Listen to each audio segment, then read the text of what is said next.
That is how I feel.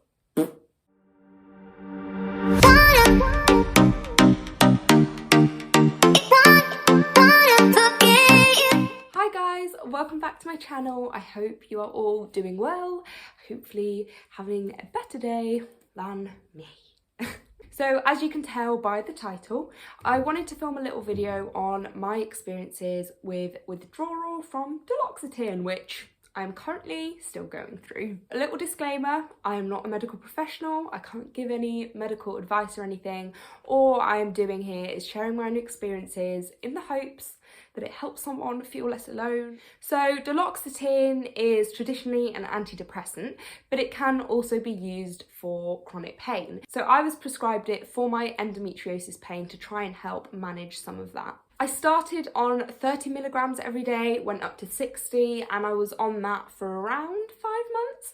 But the side effects that I got from it were just not the one. I got severe insomnia to the point where I was sleeping between 2 and maximum 4 or 5 hours a night, pretty much every night. So about 5 or 6 weeks ago, we decided that I would come off, and we started by reducing it to 30 milligrams. So we halved it, and I was taking 30 milligrams every other day, which was quite a big jump down from 60 milligrams every day, and my body did not appreciate this. I feel like withdrawal symptoms are something that aren't really spoken about enough. They're definitely not spoken about enough with the doctors. So for me personally, I asked the doctor who prescribed me duloxetine what the withdrawal might be like when I come off of it, and they said it's fine, like duloxetine, you don't really get withdrawal with that, which of course some people don't get withdrawal.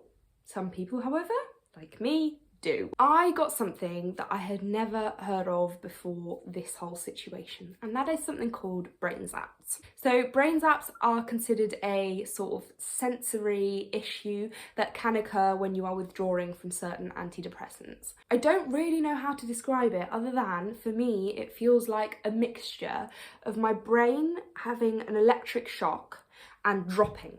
So like, you know when you go over a hill or something and your stomach drops, it's like that, but it's my brain, and then like it goes through my whole body. It only lasts like 1 or 2 seconds and it's not painful, but for me it's super disorienting. It's severely uncomfortable. I can't focus. I couldn't really do much. It got so bad because they were happening every few seconds, and it was made worse when my eyes moved side to side or my head. So I was literally just laid still in bed. I couldn't go to work, I couldn't function, couldn't do anything. And for me, the brain zaps, by far the withdrawal symptom that I hate the most, just because it's such a weird feeling that I really can't describe properly. I think if you've not experienced it, you can't imagine what it feels like. It is bizarre. Some of the other withdrawal symptoms that I've had are things like nausea and vomiting, which I don't usually throw up. Like, it's extremely rare. I can probably count on one hand the number of times in my life that I've thrown up. This had my head in the toilet bowl. Yeah, we'll leave it at that. I've also had more fatigue than usual, which might also be because at night I've been shivering. Like, I'm going from freezing cold to boiling hot, and I am sweating buckets. I don't sweat. Well, I sweat. Everyone sweats. But I'm not someone who, like, drips with sweat. Like, you give me the world's hardest workout and it won't happen. But with this medication, withdrawing from it, the bed sheets get soaking wet because I have sweated that much. I know it's gross, but it's just, we're honest on my channel, and that is what's been happening. Another symptom I have had is mood swings. I have become a moody bitch. The tiniest thing that would usually like never even be on my radar, like I wouldn't even notice, has made me feel such anger, such rage. It's ridiculous. I'm also crying all the time, and I am a very emotional person, but even for me it's been a bit excessive. And yeah, I've just been feeling so up and down. It's been like an absolute roller coaster. And all of these things I was not warned about. Now, like I said, I know people who were on duloxetine for years and had zero issues coming off of it. But then there's also people like me who were on it for a relatively short amount of time. I was only on it for maybe 5 months, who are having hell coming off of it. Like, I couldn't work. I have periods now, even a month into weaning off of it, there are days where I can't move. Like, I am just in bed because I feel so horrendous from it. I feel so sick and dizzy and just brain zappy that I really can't function. Now, I realise that I may be on the more extreme end of reactions to withdrawal, but this has been my reality. And I really wish I had had all the information before I decided to go on this medication. I've been like Googling away, like, is it normal to have such bad withdrawal that I can't work? Things like that. And I couldn't really find many people speaking about their experiences of it. So I just thought I would share my own in hopes that maybe someone out there doesn't feel as alone with what they're going through, because it sucks. If you get it bad, it sucks. And I massively underestimated how bad it can be. So I'm someone who deals with chronic pain, chronic health issues every day. So there was me thinking, oh, withdrawal, you know, pain, I get it, sickness, I get it, fatigue, I get it.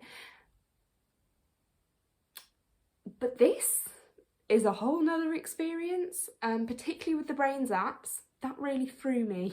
I just think this is a topic that should be spoken about more. Also, so that there's more tips and more advice out there for people who are going through this. So my number one tip is to wean off as slowly as you possibly can. Please speak to your doctor if you are struggling and make sure that they bring you off as gradually as is possible, because a few weeks into the sort of drastic change in my medication, I rang them up and was like, yeah, I've been bedbound, this is not working for me, like, we need to slow this down, which we did. So I sort of went backwards a little bit and came down in much smaller increments, and that has made a difference. So on the days where I take a pill, I'm okay. On the days where I don't, I am not so okay. But that is an improvement as to how it was before. My second piece of advice is to keep reminding yourself that this is not permanent.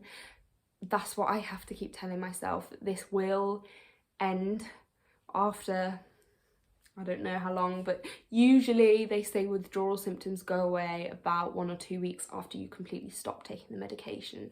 So please keep reminding yourself that this isn't forever, it's not permanent, it will get better. And lastly, I just wanted to say, if you can and you feel you need to, don't be afraid of cancelling plans. If you have to call in sick to work and you can afford to do that. Like, put yourself first. This is so difficult. Be patient with yourself, give yourself that extra TLC. Also communicate with the people around you what's going on. Make sure they understand what symptoms can occur during withdrawal and they understand how they can best support you, because support always makes a big difference. So, yes. I've literally been sat here. This video may be shorter because I'm going to edit it, but I've been sat here for 10 minutes and I feel horrendous. I'm going to go back to bed now. But I hope that you found this video helpful. If you've got any tips or you want to share your stories, both positive or maybe if they're not so good, more like mine, please do share them down below. Any advice, all that good stuff. And if you found this video helpful, don't forget to give it a thumbs up. Thank you so much for watching, and don't forget to subscribe to my channel. I hope you have a lovely rest of the day. Mwah. Bye.